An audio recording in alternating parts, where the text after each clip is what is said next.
Hi, this is John Rigney. In this video, I'm going to tell you a bit about Storefront Scheduler, the Chrome extension, and how you can use it. Basically, in this video, I'm going to show you the basics on how to use Storefront Scheduler, and I hope to create a couple more videos to show you a little bit more advanced features of what you can do with the data once you get it. First of all, what is Storefront Scheduler? Storefront Scheduler is sort of like a sister application to Storefront Stalker Pro, the Chrome extension that Nate McAllister had put together. And matter of fact, that's where I got kind of the idea of this. I'm a Storefront Stalker Pro user. I was looking for a couple extra features within that, and I came up with the idea here, went and had the application made, shared it with Nate. He thought it was a great idea, and here we are today. So what is it? Again, it's similar to Storefront Stalker Pro, if you're familiar with that. What it'll do, it will extract the contents of an Amazon third-party seller's storefront and send it to you via email in a CSV file, which can be opened in any spreadsheet application. The key differentiator is of Storefront Scheduler compared to Storefront Stalker Pro is Storefront Scheduler will send these scans to you multiple times per day based on the schedule that you tell it to. It'll also note what items are new in the store since the last time it's scanned. And that's a key piece of data that you need to realize and realize how powerful that piece of data is. For example, if you were going to use again, Storefront Stalker Pro, and extract the information. You extract all the ASINs out of a seller storefront, send it over to an application such as Tactical Arbitrage, and do all that analysis and find out where to buy it cheap, what fits your buying criteria, and all that. That's another tutorial for another day. But this will, and then with Storefront Stalker, you may not scan the same store for another week, another month, depending on how many stores you're doing and how you have your process set up. You may not scan it multiple times. You may never come back to that store. And that's where you're going to miss a lot of stuff, because let's just say in Storefront Stalker Pro, you have a protocol set up and you are going to scan, you have a list of stores and you scan them pretty much every week or every 2 weeks.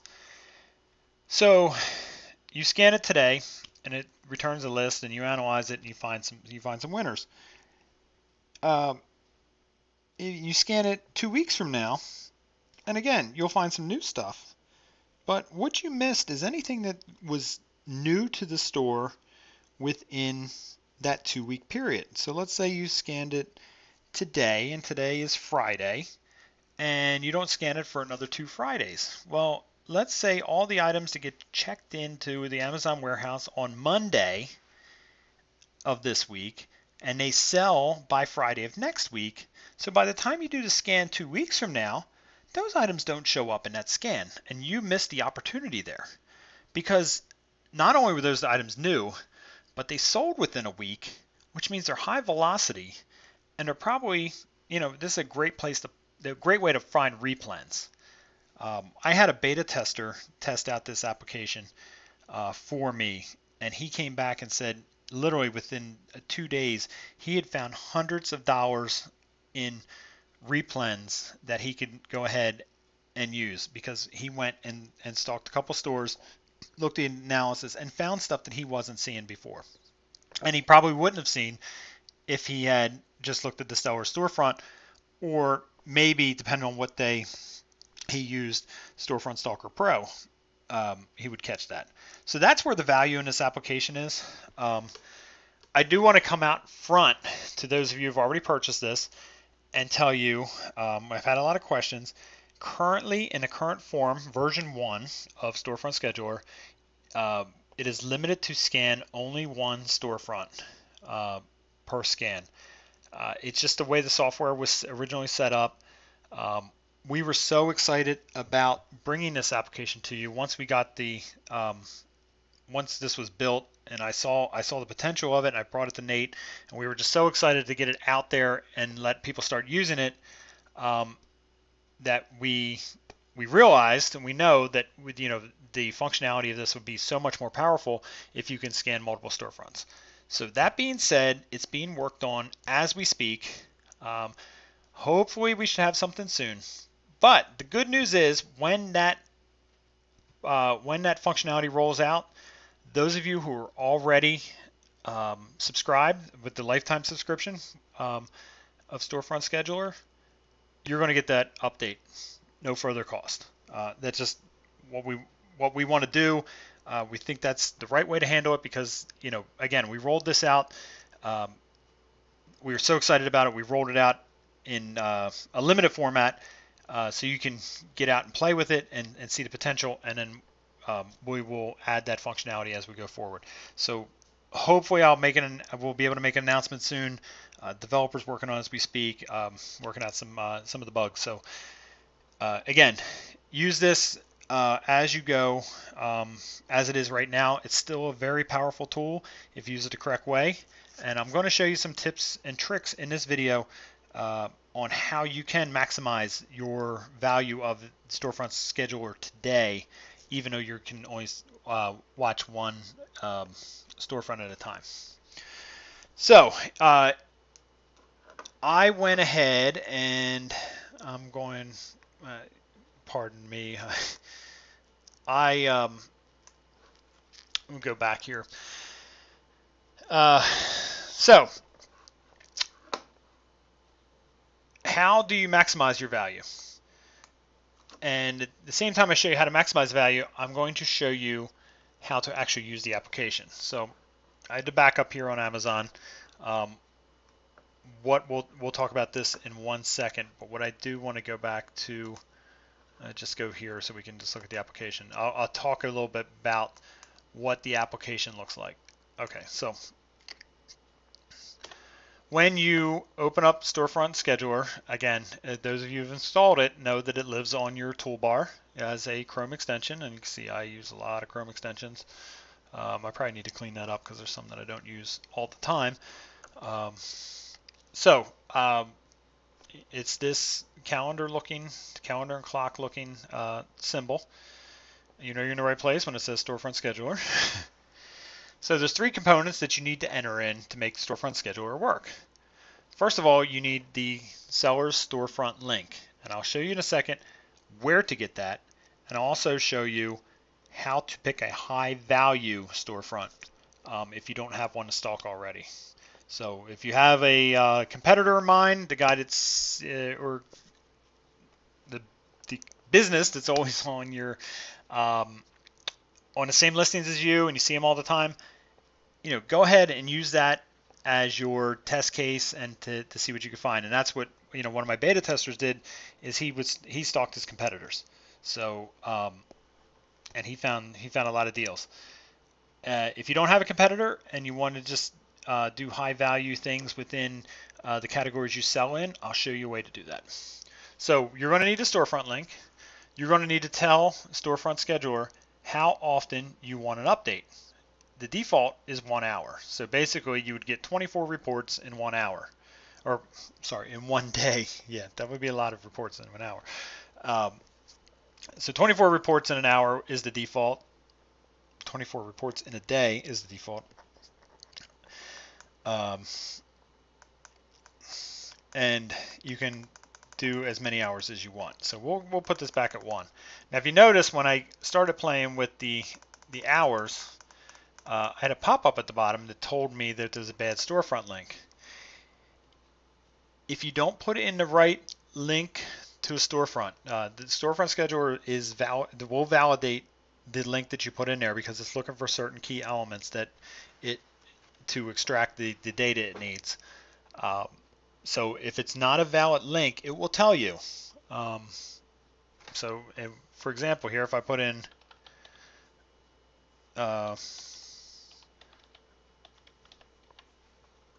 and I click there, Storefront Scheduler tells me that google.com is a bad link. So it didn't validate that link. So we will get a proper link and put it in there. again, I'll leave the update period of 1 hour, and then what you need to do is make sure that you tell it where to send it. This is, you can be any email you want. Again, it'll only be one email currently. So it will send out an email to you, and then you can tell it where you want it to go. So the email, what I was trying to say is the email can be the same as the one you set up using your email client. So if you used your work email as your email client, which means that's the email that will be sending the results to you, you could still send it to the same email. It works perfectly fine. I have that set up within my storefront here, the storefront scheduler. So this defaulted back to the storefront I had in there previously. So I'm just going to click save so I can exit out of that. Storefront scheduler tells me that my settings are now saved, and what this does is starts the process where it would do its initial scan. I'm not sure exactly how it works.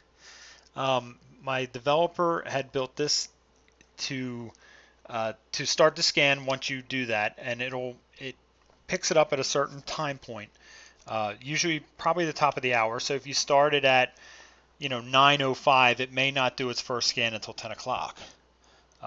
And then it won't report it out for another 10 minutes, depending on how large the scan it had to do. So, but once that happens, once that triggers, you're going to get a scan, in this case, every hour on the hour at the same time. So if the first scan comes in at 10:10, the next scan should hit your email about 11:10 and 12:10 and 1:10 and so on and so forth. If you need to change the schedule, you can come back in here. What I suggest is to clear everything out, save it so there's nothing in there, close out Chrome, and then come back and put the thing back in. We were having an issue where a couple users wanted to update the time because they were getting too much data. 1 hour was returning too much data, and they wanted to throttle that a little bit, and it wasn't updating properly. But I think that's the workaround, is to basically clear out the data, clear out the information, save it, come back, enter in your information. You can also go ahead and enter in a new storefront. If you start tracking a different storefront, change the frequency, and you can keep the email the same, and then save it, and that will reset the clock too. And then you can go back and start the scan on the other one again. So it's a little bit clunky in that part, but it's easy to work around. And usually you'll know, once you get using it, you'll know how often you want the updates, and it all depends on what store you're stalking too. Okay, so now that I talked about how to put the information in, I'm going to talk about where to get the information. But there's a caveat to this. Like I said, if you don't know what a store that you want to follow, to scan, a great way to do it is find a high volume seller within a category or categories you sell in. So in this case, this is the health and household category, and I found this Cascade dishwasher action packs had a super low rank here. It's number 13 in the category. So I'm going to click on this, and I'll show you my theory about how to find a high volume seller here, and then show you how to populate the application, the extension. So this, if you look at it on the surface, this would be something we would all pass by as Amazon sellers, because we're looking for something we can profit on. And first of all, Amazon is $5 below the regular retail price, and they are $13.94. So unless you're sourcing this at a super ridiculous low price, there's probably not any profit in this, and it's probably a loser on a regular basis. But again, we're not looking at this for a BOLO per se of this item.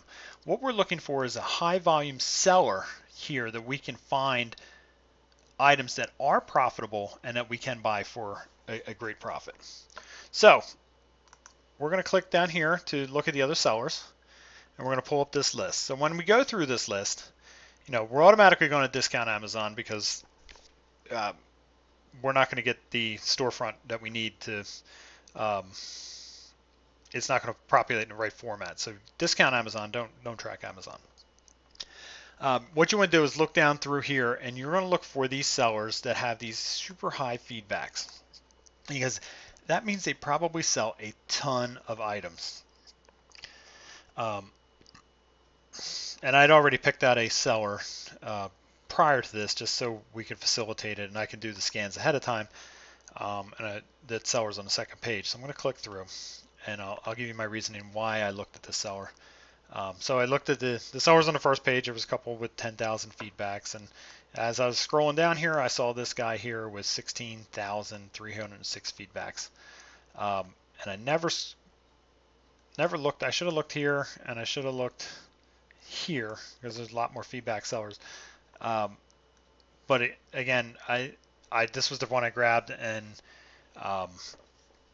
it just seemed that he was a high feedback seller, and his price was up here at a high rate, which probably means Amazon may go out of stock from time to time on this item. So it may be something that you may want to consider because it may have some opportunity there. It may not. I didn't do an analysis on it, so don't take me at my word. I'm just speculating, so you would have to do some further analysis there if you were going to take that advice. But we're only interested in this case a seller that we can go and grab the results from. So I clicked on the seller's name, and it brings me to their feedback page. Now this is where a couple of users also got confused, and it was confused in the message in the way I explained it. This is not the seller storefront. Now it's a little deceptive because it says right here it's their storefront right here, but it's actually not. The storefront lies within this link. So you're going to look underneath.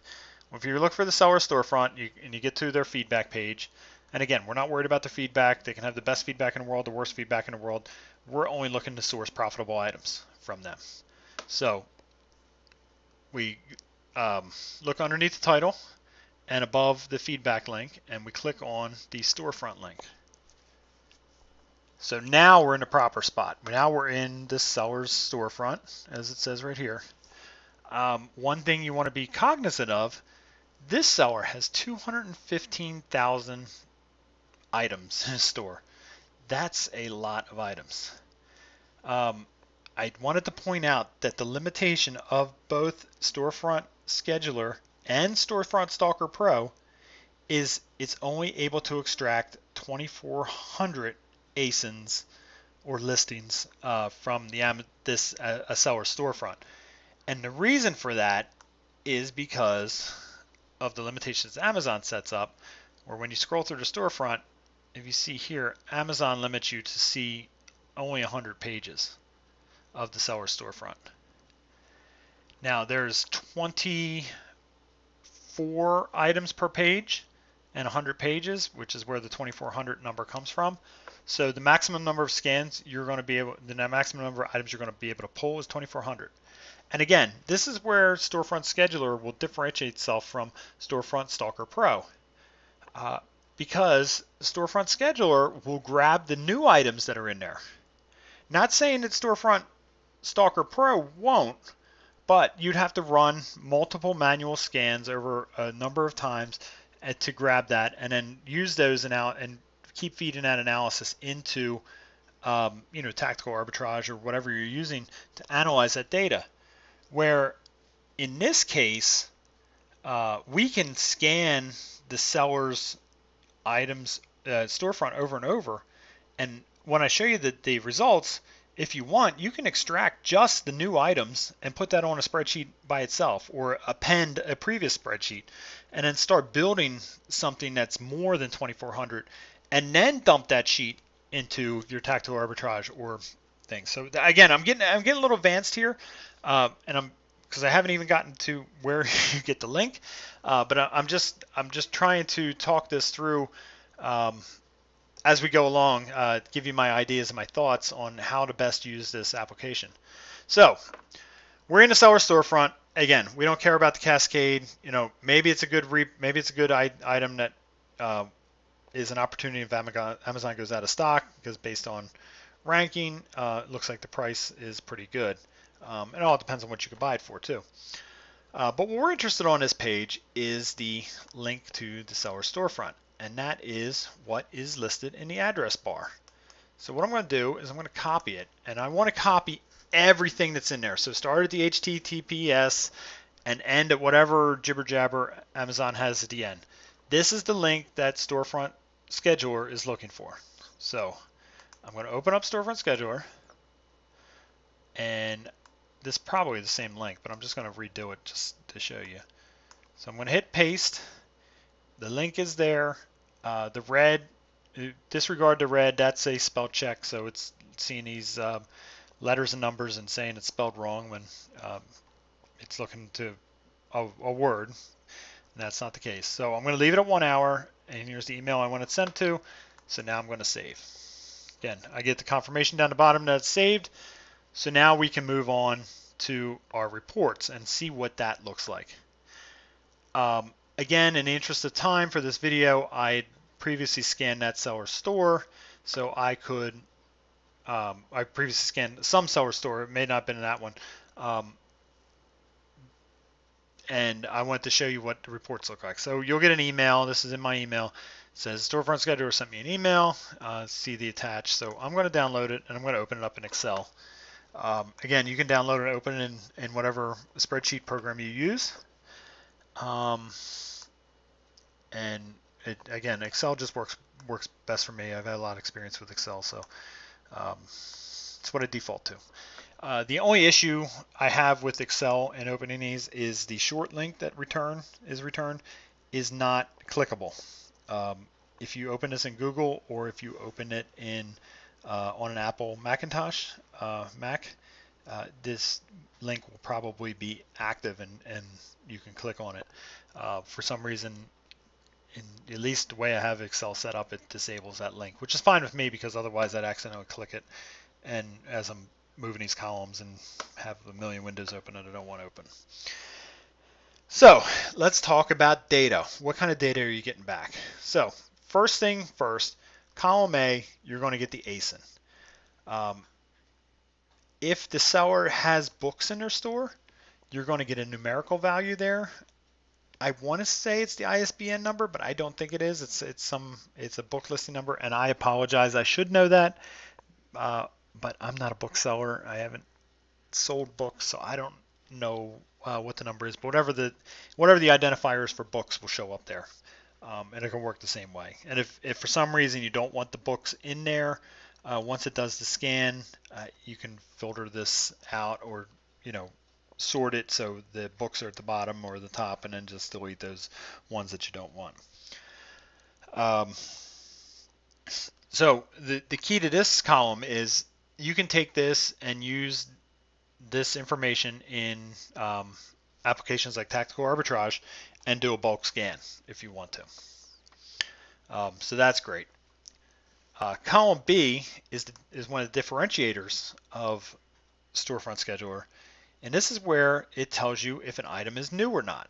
If it's new, it says new. If it's not, it's blank. And by new, I mean new since the last time it's scanned. So these were new within the last hour of the time it's scanned. These were all added to the seller's store.